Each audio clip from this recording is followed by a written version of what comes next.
রংপুর মহানগরের খটখটিয়া ফোরকানিয়া মাদ্রাসায় দীর্ঘদিনের দুর্নীতি ও চলমান উন্নয়ন কার্যক্রমে বাধা সৃষ্টির অভিযোগ তুলে এবং সাংবাদিকদের ওপর হামলার প্রতিবাদে সংবাদ সম্মেলন করেছেন মাদ্রাসা উন্নয়ন কমিটি। মঙ্গলবার রাত 11টায় নগরীর সুমি কমিউনিটি সেন্টারে আয়োজিত এক সংবাদ সম্মেলনে একাধিক গুরুতর অভিযোগ তুলে ধরা হয়। খটখটিয়া ফোরকানিয়া মাদ্রাসা উন্নয়ন কমিটির পক্ষে রাজন, মিনার ও খায়রুল দাবি করেন, রংপুর সিটি কর্পোরেশনের ৪ নম্বর ওয়ার্ডের প্রাচীন ও ঐতিহ্যবাহী এই মাদ্রাসাটি গত ২৬ বছর ধরে একটি দুর্নীতিবাজ গোষ্ঠীর দখলে ছিল। তাদের অভিযোগ, পরশুরাম থানা আওয়ামী লীগের সভাপতি ও বর্তমান ওয়ার্ড কাউন্সিলর হারাধন রায়ের ঘনিষ্ঠ সহযোগী আবুল কালাম আজাদ ও আলতাফ মাহমুদ নেতৃত্বাধীন একটি চক্র দীর্ঘদিন মাদ্রাসার সহসভাপতি ও ট্রাস্টি হিসেবে থেকে বিপুল পরিমাণ অনুদান ও দানের অর্থ আত্মসাৎ করেছে। তারা আরও জানান, সংশ্লিষ্ট ব্যক্তিদের বিরুদ্ধে শুধু অর্থ কেলেঙ্কারি নয়, মাদক ব্যবসা, ভূমি দখল ও সামাজিক অশান্তি তৈরির মতো গুরুতর অভিযোগও রয়েছে। দীর্ঘদিনের এই দুর্নীতির কারণে শিক্ষার্থীরা ন্যূনতম সুযোগ সুবিধা থেকে বঞ্চিত ছিল এবং পুরো শিক্ষা প্রতিষ্ঠানটি কার্যত অচল হয়ে পড়ে। তো আমরা এই কাজটা করতে গিয়ে অনেক পরিশ্রম করছি। তো ভাই, একটা পরিশ্রমওয়ালা জিনিস যখন নষ্ট করবে কেউ, তখন কিন্তু আপনার ব্যথা লাগবে।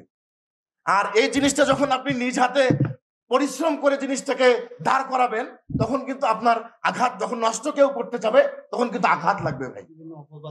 বিভিন্ন অপবাদ, বিভিন্ন প্রবলেম, এই সবলু যে আওয়ামী লীগ সরকার থাকা অবস্থায় আমার গ্যারেজ একটা ছিল, আমি যে গ্যারেজটাতে দুটো ডাল ভাত রুজি রুটি করে খাই, আমার সেই গ্যারেজটা পর্যন্ত তারা ভাঙছিল।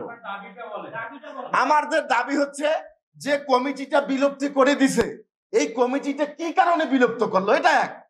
আমাদের যে সাব কমিটিটা বিলুপ্ত করছে, আমরা খারাপ, আমরা মাটি কাটছি, আমরা মাদ্রাসা 50,000 টাকা আত্মসাৎ করে খাইছি, এদের এভিডেন্স লাগবে না? আপনি আমাকে একটা কষির চর মারলেন, এই চর মালা এতগুলা লোক, 10 জন লোক, সবাইকে আমার, আপনার কি একজন লোকও নাই? 50,000 টাকা, এখানে রাজন মিয়া যে আমার বড় মামা হয়, উনি উপস্থিত আছে। এই 50,000 প্রসঙ্গ এটাই, এই 50,000 টাকা একটা ফ্ল্যাট বিক্রি করে উনি 50,000 টাকা নিছে, উনি কমিশন নিছে, উনি জমির ব্যবসা করে। এখন এই জিনিসটাকে মাদ্রাসায় দেওয়ার কথা বলে যে কোনো ওনার শালার নাম কি জানি, জুয়েল নামে ওনার শালা, শাবলু ভাই শালা, উনি অপপ্রচার চালাচ্ছে যে এই 50,000 টাকা আত্মসাৎ করছে। এক।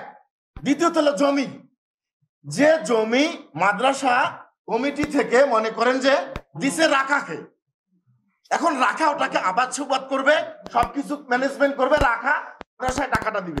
এখানে মাদ্রাসার জমি তো রাজন মিয়া কাটে নাই, যে আমাদের উপকমিটিটার কাছে এসে আমাদের দোষারোপি করবে, কিংবা ভূমিদস্যু হিসেবে আমাদেরকে দোষারোপি করবে।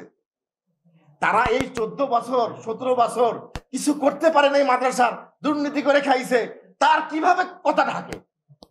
হারাধন রায় তো আমাদের ওখানে দুইবার কাউন্সিলর ছিল এবং রানিংও ছিল 3বার, এবং তার সহকর্মী দোসর বলবো আমরা, সবসময় তার সঙ্গে থাকে।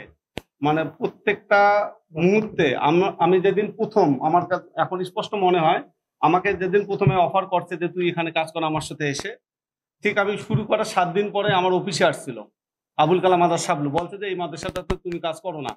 কেন করবো না? তুমি করলে আমি জানি এটা সাকসেস হবে, আমি চাই না যে মাদ্রাসা হোক। সে আমার অফিস থেকে বের হওয়ার 10 মিনিটের পরে তার বড় ভাই আলতাফ মাহমুদ আমাকে মোবাইলে যে অকট্য ভাষায় থ্রেট করছে যে তুমি বালুয়া দেওয়ানি হয়েছো, তুমি ছাড়া আর খটখটেতে নাই, তোমাকেই করতে হবে, কে দায়িত্ব দিছে, আমরা তোমাকে দিছি, এরকম বিভিন্ন ভাবে।